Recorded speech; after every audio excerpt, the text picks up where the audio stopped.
And then after Lorie, like, disappeared in the middle of the night, the landlords, like, went in to clean, like, really thoroughly and, like, in ways that they wouldn't normally. Kit Mora went missing in November of 2021. I know for a fact our mother is capable of murder. I feel like Lorie has narcissistic tendencies. She's delusional, controlling.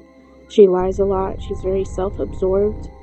And like I said, she just has kids to see what benefits she's going to get in that time and in that moment for those kids.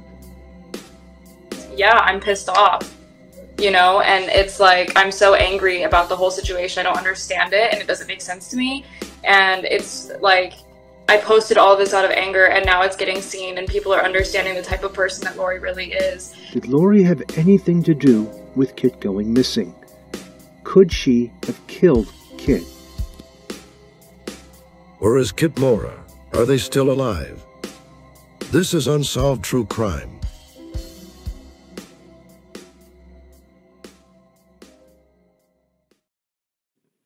On the last upload of Unsolved True Crime, we covered the story of Kit Mora, a non-binary trans teenager who vanished.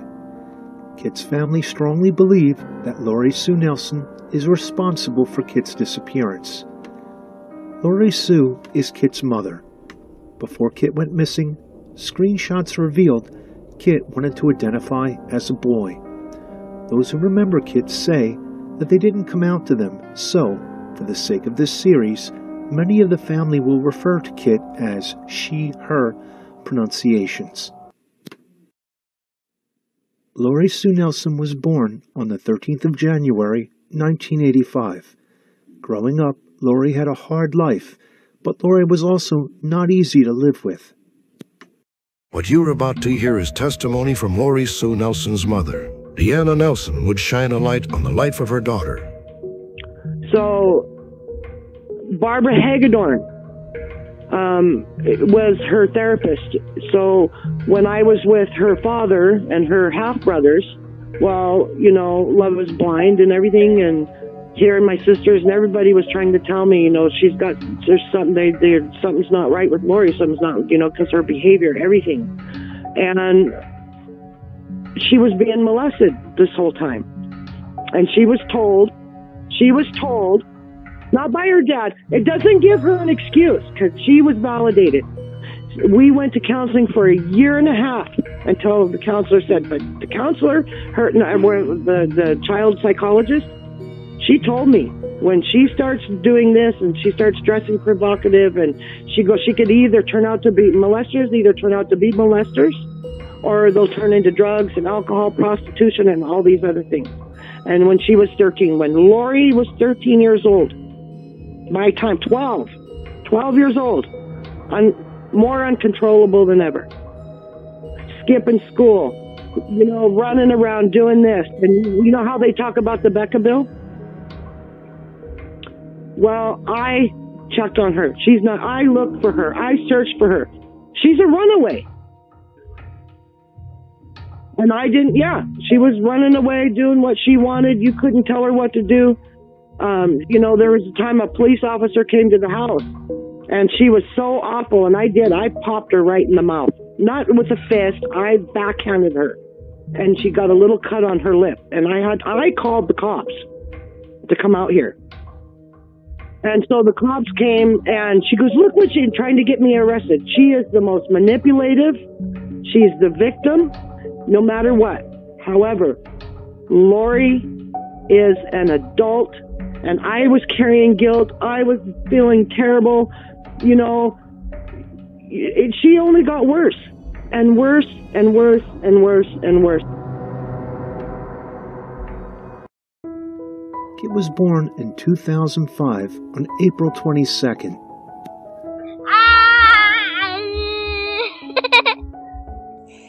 She loved goats. She liked horses. We didn't have horses, but she loved to draw. Ever since she was little, she would draw pictures, and it didn't matter what it was. And I have several of her little, she called them doodles, the pictures that she drawed and stuff. My name is really fun, okay, everyone? Goodbye!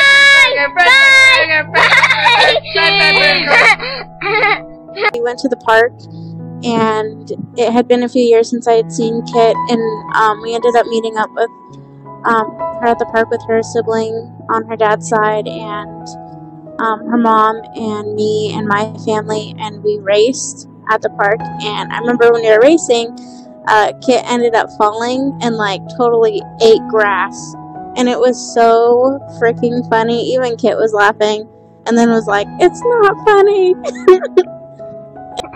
Hi, Daddy, I love you. I miss you. I miss you, Daddy. I love you so much. Can't wait to see you again. Please, I can't wait to see you again. I love you so much. How much do you love me?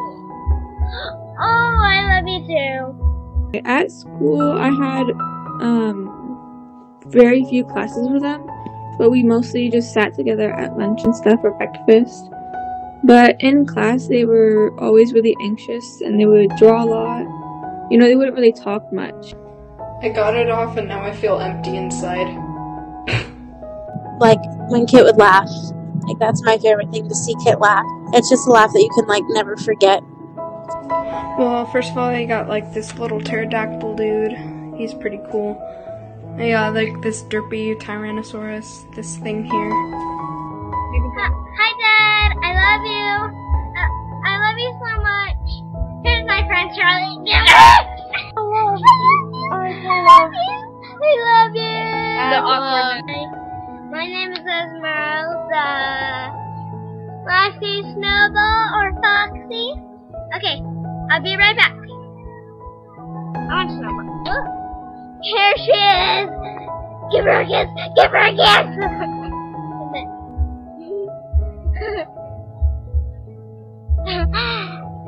Angel, stop tickling. Stop tickling. Do you love me? I love you too, Snowball. We interviewed Charlotte Grooves, Kit's sister, on what she knows about Lorie. Okay, so I met Lorie when I was probably like, gosh, I think I was like 7. I might have been younger, but honestly, my first memory of her is just my nephew was babysitting me and his little sister, and I think we were jumping on him, and she pretended to be a police officer, like he called her, and she was saying that she was going to have us arrested, and we were going to go to prison for the rest of our lives, and, you know, we were really young, so that was pretty scary. Lorie would eventually lose custody of her children. Later, I think I was like 10 when Kit was taken from her custody and placed with another family, and Kit was like 4. So I was 6 when I met Lorie, actually, then. When Kit and Javante were taken from Lorie's care, they were placed in the same foster homes. They were struggling because the original family, before they had gone to this family, was like abusing them both. Like, Kit was only allowed to eat like mayonnaise and cheese sandwiches, which was like insane. Kit was very, very heavily underweight. Severely underweight. And Javante was taking beatings for Kit at that family before they had been moved to the family that I met. And they were basically just saying like they couldn't take both kids and they couldn't handle it anymore. So my parents took Kit, and Kit moved in with us when Kit was about 4. And then that started a massive custody battle with Lorie and my parents. No meat, nothing on it, just mayonnaise and cheese. Kit grew up in an abusive environment where Lorie was often violent. They would always talk about things that they saw their mom do to their dad. Like, I think the first thing that Kit ever told me that happened that they witnessed was Lorie hitting Francisco over the head with a chair. And they remembered, like, the blood, and they said that it was just really scary, and they were really young when they saw it. They talked a lot about just, like, screaming and yelling and watching Lorie beat up their dad, and then the police would get called, and Francisco would be the one that would get arrested for it. Charlotte would tell us more about growing up with Kit. Growing up with Kit was great, you know. Kit had a couple like weird habits, but I figure it was just because they were so like not taken care of, like they were neglected so much before they came to us. Like they would bite their toenails off because nobody ever clipped them, like nobody took care of them when it came to like hygienic purposes. They only wanted to eat, like I said, the mayonnaise and cheese sandwiches. They didn't really eat regular food very often. But that was their favorite thing to ask for. And as we got older, you know, we got, mayonnaise and cheese.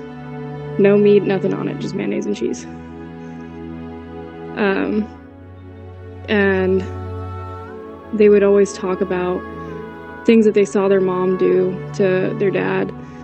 Like, I think the first thing that Kit ever told me that happened that they witnessed was Lorie hitting Francisco over the head with a chair.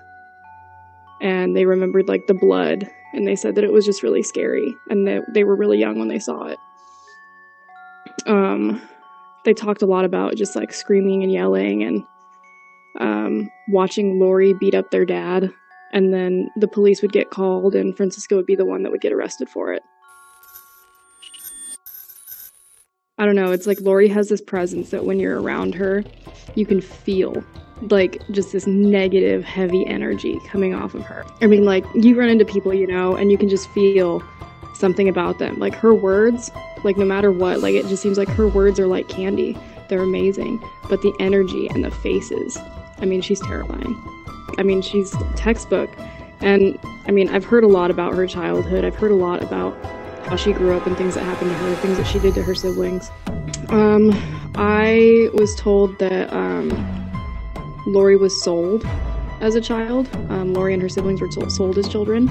I was told that at one point Lorie had sold one of her younger sisters and trafficked them. I was told that Lorie was very heavily abused, beaten, she'd been raped, things like that. I know that there was an incident where Lorie tried to set one of her sister's beds on fire, with her sister being in a bed.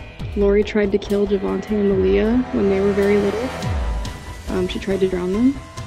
Esmeralda, when she was born, Lorie was really in love with Francisco.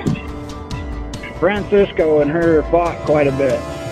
And Lorie was an instigator of most of it because I was around at that time and trying to help Lorie out and whatnot with her and the kids. And she was abusive back then, but, you know, like I said again, Lorie was also, as she was growing up, before she had kids, was abused by her mother. Francisco and her finally split up because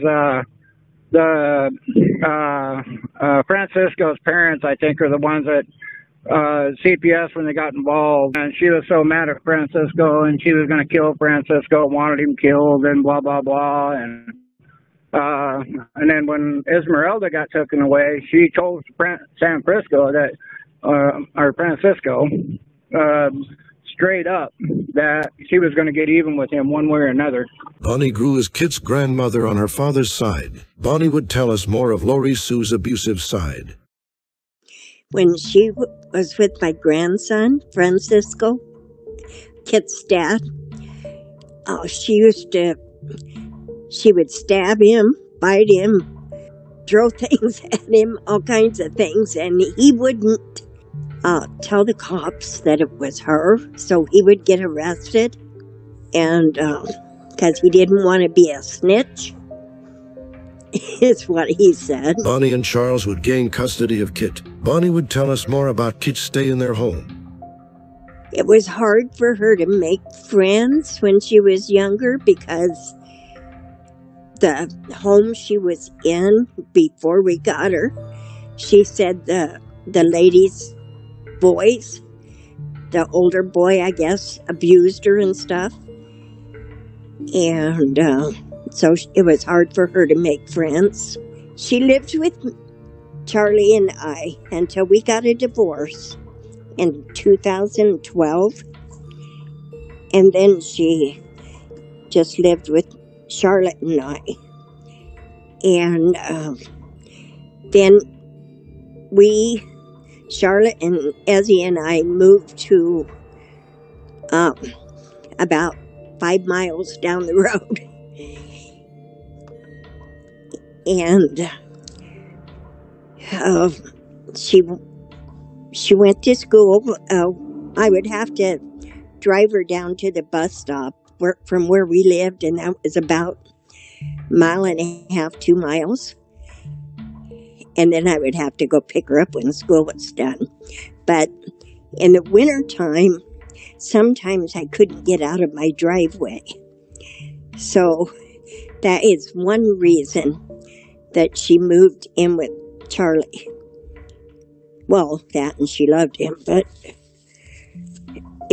because the bus stop was right in front of the house. The snow is so deep. See, I live on Wint. She lives on North St. Hilaire, and it's up on the mountain. And the snow gets 6 feet deep up there in her driveway.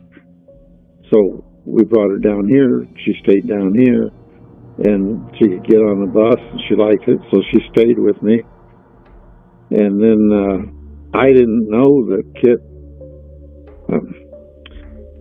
as he was getting hold of Lorie, I didn't know anything about it until all of a sudden we were talking. I told her I'm 78 years old at that time, I think it was, and she needed to know her relatives. And her mother and him, they had been talking, so she asked if she could go up for a couple of weeks and that. And I said, yeah. And her mother had came down once, and she was running what we found out was an illegal furniture store. I gave her a whole bunch of stuff from here. She made several $100s on that. Anyhow, we thought that she had really changed because she said she bought this store in Omak and was running it, and she had her 3 kids at the time. She was pregnant, but she had her 3 little girls with her, and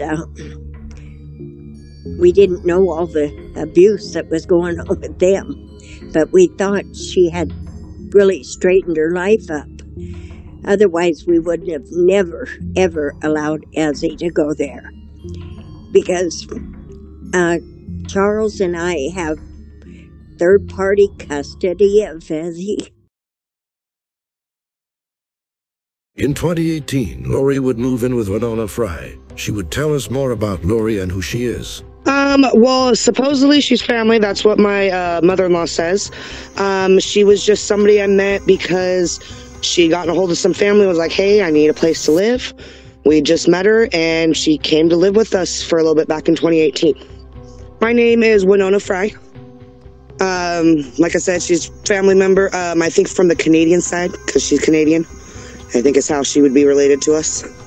Winona would tell us more about Lorie's stay at her property. Lorie Sue Nelson has a long history of child abuse. During Lorie's stay on Winona's property, she repeatedly abused her children.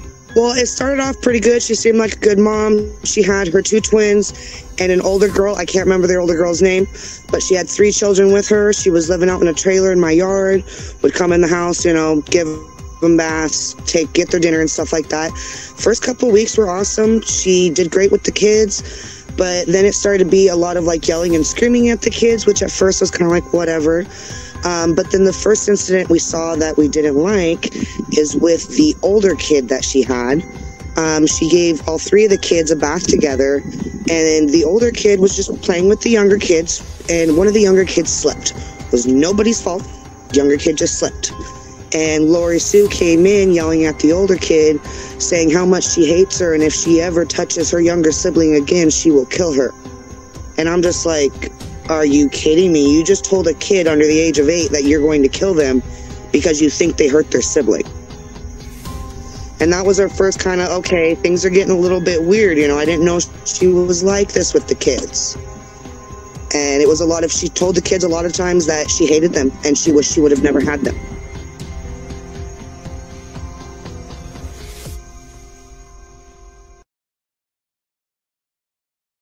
Winona would eventually kick Lorie out. In October is when I kicked her out of my house when I was in the hospital having my child. I was like, I'm not going to have a newborn baby with all this stuff going on, because there was another incident with one of the twins, which I guess they have, when all this stuff started going on, I saw that they had a hospital document for that twin having a head injury, which was the head injury from my house. And what happened there is she was getting the twins ready for bed, and I had 2 couches in my house, one twin on one couch, one twin on the other couch. Well, one of the twins, as normal with any kids that are like 3 years old, kept getting up for the night, wouldn't stay in bed. Well, Lorie kept going over, putting her back on the couch. You need to go to bed. Well, one of the times she got super mad that the little twin was getting up. So she grabbed her by her shoulders and just kind of like threw her back on the couch. And the arm of my couch has wood on it. And when she slapped that kid down, the head hit really hard on that wood. Well, not even a couple hours later, there was a big, huge knot on her head that was the size of half of a baseball. And I kept telling Lorie, I was like, you need to get that kid checked out. That something's wrong. She hit her head hard. She kept saying, oh, she gets these kind of things all the time. All I have to do is squeeze it. She would sit there squeezing the injury, and stuff that was not pus was coming out of that injury. And I kept telling her, you need to go. And this was like a week before I went into labor. Once I went into labor, I messaged her. I'm like, I can't do this. I watched you abuse your kids way too much. So like, I need you to get out of my house before I bring my newborn home.